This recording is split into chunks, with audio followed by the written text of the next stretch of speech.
It's 2020, but it feels like it's 1865 as debates about Confederate symbols dominate the news. Our nation is witnessing a merciless campaign to wipe out our history. President Trump is drawing a line in the sand in the battle over renaming U.S. military bases that honor Confederate generals. President Trump also seemed to take a clear stand on flying the Confederate flag, saying NASCAR's ratings went down after the ban. That is not true. In the wake of the Black Lives Matter protests sparked by the killing of George Floyd, Americans from all walks of life are coming around to the idea of banning and removing Confederate symbolism, which has been used in the years since the Civil War as a symbol of white supremacy. 52% of Americans support removing Confederate statues from public spaces. That's a 19-point swing since 2017. Plus, the vast majority of Confederate monuments were constructed over 50 years after the end of the Civil War, which begs the question, what exactly are they commemorating? You will not replace us! So this week we're reckoning with shameful moments from our past. Over the course of this history, we're talking about 4,000 documented lynching moments. Celebrating the progress we've made. The sport is changing. To the fans that are upset, we're not closing a door on you, we're opening up a door for many others. And asking how the next generation can forge a better future. We believe that if you learn the lessons of history, you can have the possibility of changing the history that we'll hand on. Because in the words of Maya Angelou, history, despite its wrenching pain, cannot be unlived, but if faced with courage, need not be lived again.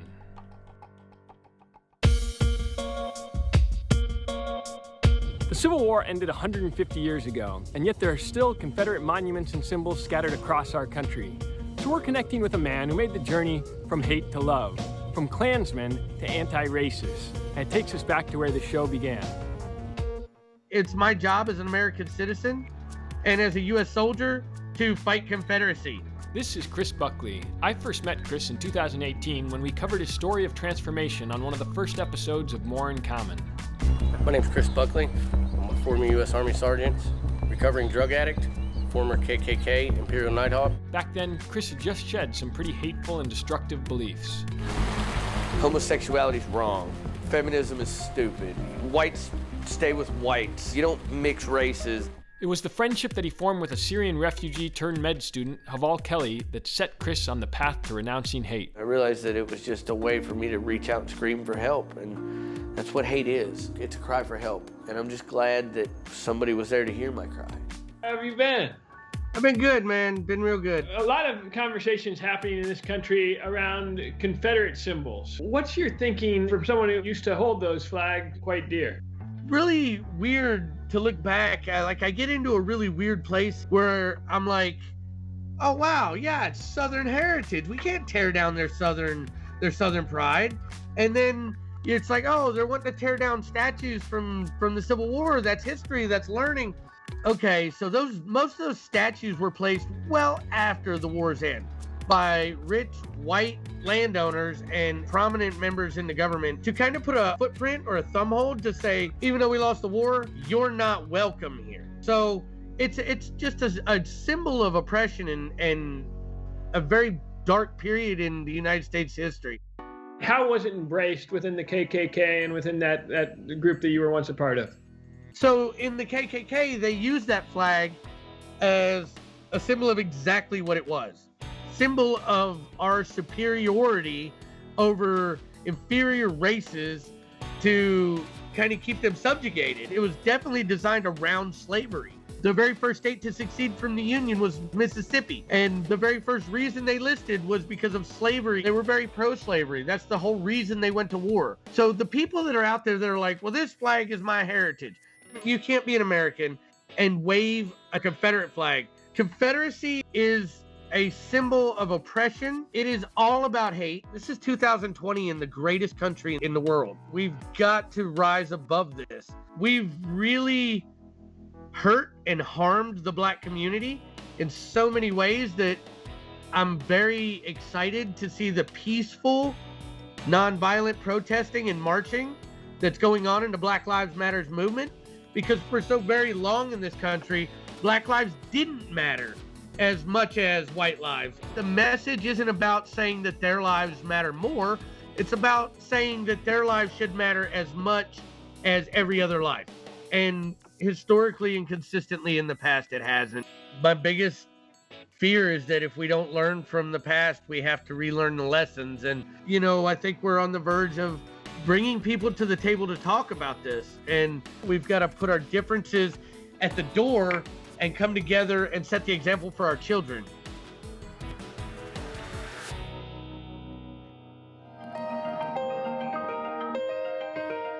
So much of the debate about Confederate symbols stems from an ignorance of history. How the Civil War is taught varies from state to state, even city to city. So how can our schools better prepare our children to face history rather than repeat it? This organization might have the answer. Every year since I've been at Facing History, someone has said to me, this is your moment. We need Facing History now more than ever before. And this year, I feel like they're right. Facing History and ourselves as a learning community of 100,000 teachers, millions of students, and then thousands of supporters all around the world. We use lessons of history to challenge teachers and their students to stand up to bigotry and hate. We believe that if you learn the lessons of history, you can have the possibility of changing the history that we'll hand on. When you can start to show students those kinds of lines, they start to realize that they can make different decisions, and they're, after all, going to be our next generation of decision makers. Facing History and ourselves has a particular tagline: people make choices and choices make history. I am Al-Hassan Suso. I teach 12th grade government and economics at the International Community High School in the South Bronx. A couple of years ago, I went through the Facing History program, and over the years, I've evolved as a teacher. I learned that history was more than just a series of facts and stories, but rather history is about people making choices. And those choices shape the world that we have today. And as a result, I not only shift my approach to teaching history, but my approach to teaching students.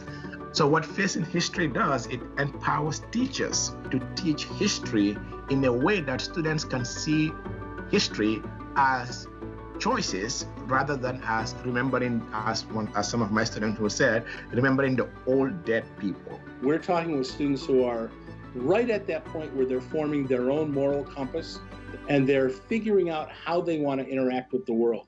We're raising the systemic questions that come up when we're reconsidering monuments to the Confederacy and flags of the Confederacy. I think this is a crucial moment for us as a society. You know, there's a conversation about why were these monuments put up? When were they put up?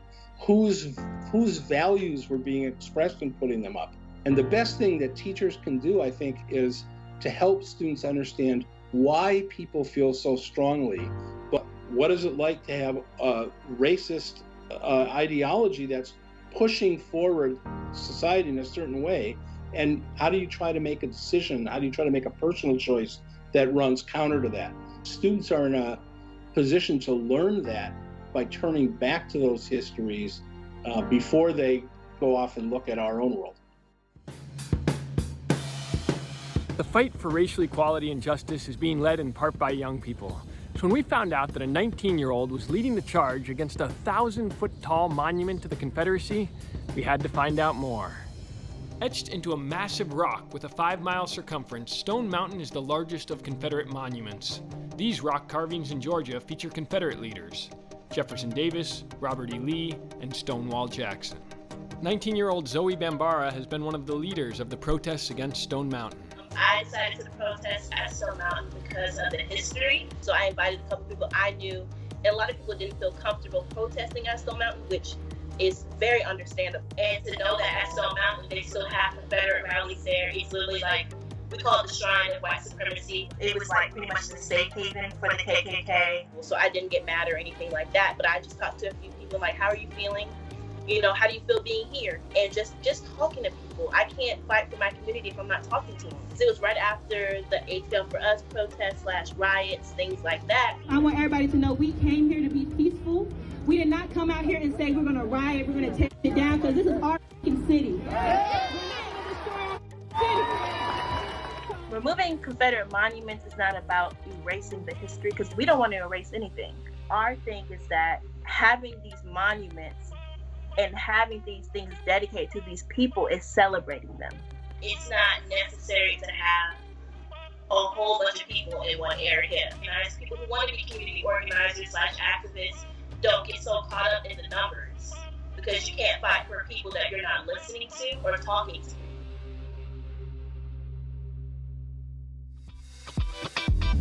When we come back, why Confederate flags are banned at NASCAR. What I want is people to not feel uncomfortable. And a word from a descendant of Robert E. Lee. I'm not going to go down in history as someone who supports a racist legacy of a name. A new face. Look at this. First times right here from Atlanta. That is so cool. The sport is changing. NASCAR truly made a stand when Bubba called for the Confederate flag to be banned, and for them to do it less than 2 days later, that meant that they were serious. NASCAR is basically just trying to be inclusive. It was a beautiful moment seeing Black people actually coming out to NASCAR. Those moments, it really made me cheer up a little bit. The message we are trying to push across, learn and understand. What I want is people to not feel uncomfortable. To you, it may seem like it's heritage, but others see hate. There's only been a few Black drivers on the top step of NASCAR, which is the Cup Series. When I was racing in the mid-2000s, I had gone on record by saying that the Confederate flag made me uncomfortable. When I would go from the parking lot to trying to go inside the track, conversations would stop, fingers would point, I would hear the N-word. We're tired of it. We're absolutely tired of it. Treat us as equals. We're created equal, treat us as equal. That's what that Black Lives Matter movement is about. It's just trying to get you to understand that we matter too. There are some fans who are like, you know what, this should have happened a long time ago, and others who are just trying to hold on to the Confederate flag being the source of their heritage and pride that they just don't want to let go. What that's saying to Black Americans is we are celebrating the group that was trying to keep you in bond. The Civil War was fought to preserve slavery. We need to understand that is the root of the Confederate flag. The history is the history. The Confederate flag came back into favor as a direct response to the Civil Rights Movement. We no longer can hide behind the idea of heritage and act as if we don't understand that there is an ugly racial history bound up in this flag. It's time for us to move past this. It's time for us to be more inclusive. It's time for us to own this. We're standing up for equality, unity, love, compassion, and understanding. To the fans that are upset, we're not closing a door on you. We're opening up a door for many others. My dad used to say that people never change and tattoos are permanent. But this next story seems to suggest something different. I had a symbol of hate. What I got to cover it is, this has literally happened. I've had people stop me and scream Pickle Rick at my ankle, and they have joy on their face, immediately. And I've never had somebody look at my ankle and scream, "Oh yay, rebel flag." It was my very first tattoo, and everyone in my school had rebel flag tattoos. So I'm like, oh, I'm gonna go get a rebel flag tattoo because everybody else has one. My viewpoint started to change on the tattoo, just being in groups of people here in Paducah, I was ashamed of myself to stand next to somebody who wasn't the same color as me and wonder if they're gonna look down at my ankle and see that and be like, and just think differently of me, just immediately, because I have something on me, that represents that. I can't be out here, standing up for my friends with a rebel flag on my ankle. We started the Cover the Hate project around June 12th, I think is when we made our first post. And it was basically a collective idea that we all kind of came up with in the same time, the same day, to really try to help with the Black Lives Matter movement, protests, everything just basically dealing with equality in general. It's important because people are, willing to change. A lot of people have changed and they're just too broke to do anything about it as far as their exterior appearance. And that's why we started this, to kind of help just literally cover up their hate. Tattoo guys, they don't generally do things for free. Like, that's not their thing. They want to get paid. So, you know, when I saw that they wanted to cover the hate, I was all for it. Like, spread love, don't spread hate. Let's get it off of me. Let's get it out of here. It doesn't need to be there. It needs to be gone. Jenny's amazing. She's awesome. She was our very first person to kind of reach out. She was part of the protests. She just integrated in the Black Lives Matter movement. She was somebody that absolutely had to have this last step done. We connected instantly. We just started talking about our love for cartoons and anime, and that kind of what led to the Pickle Rick. It's beautiful to see everybody like just taking that past away and making it something new. Like, my tattoo's cool. Like, I love it now. After the break, a descendant of Confederate General Robert E. Lee speaks out. And later, the first step to a better future is to not forget the past. It's important for us to understand the impact and importance of racial terror lynching. My name is Robert W. Lee IV, and I am the great nephew of Confederate General Robert E. Lee. With a name like Robert Lee, people were curious. People wanted to know, are you related to him? We were engaged in the conversation whether we wanted to be or not. You know, there's days I'll go to a home improvement store and hand my credit card over, and people will be like, oh, the South will rise again, which of course is coded language for white supremacy. So I grew up with this, and I knew also that eventually I would have to deal with it, whatever that meant. I would have to make a choice and choose whether to support the ideology of the lost cause in the South or engage in a deeper conversation about reckoning with my history.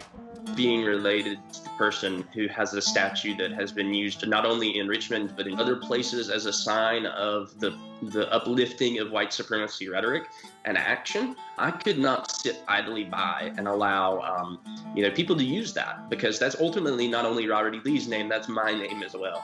And I'm not going to go down in history as someone who supports a racist legacy of a name. It was kind of a slow burn to get to the point we are today with the Monument Avenue statue in Richmond coming down, and other statues are coming down.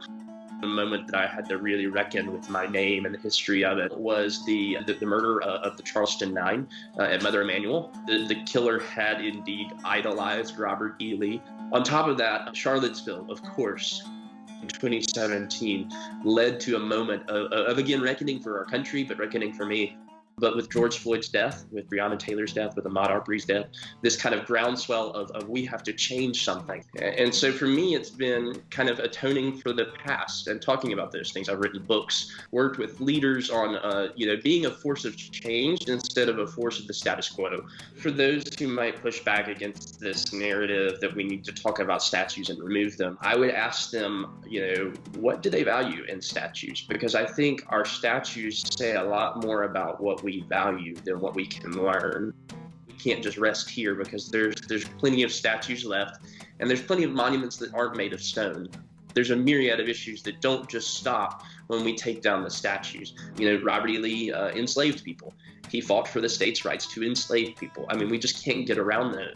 But I also think that we can address it faithfully and talk about the ways to be redeemed. We don't have to stay on that course. And I think that's the ultimate lesson that we can learn from this history of the South, is that though we've made some huge mistakes in the past, that doesn't have to be our future. When we come back, the monuments that remember the dark moments from our past so that we don't repeat them. It's important for us to understand the impact and importance of racial terror lynching, largely because we need to understand the ways in which that worked to oppress people. This is not one or two. Over the course of this history, we're talking about 4,000 documented lynching moments. You create spectacle, that you create normalization in that spectacle. This is how the town comes together to deal with what it believes to be its upstart Black population.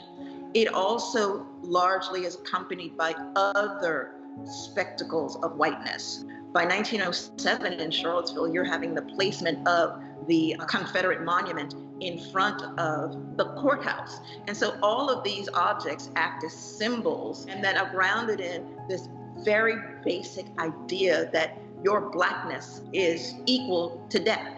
An EJI monument is creating a space of reminder, of understanding what the collective harm to our communities are. Charlottesville, Albemarle County had a lynching that occurred in 1898, a lynching of a man named John Henry James.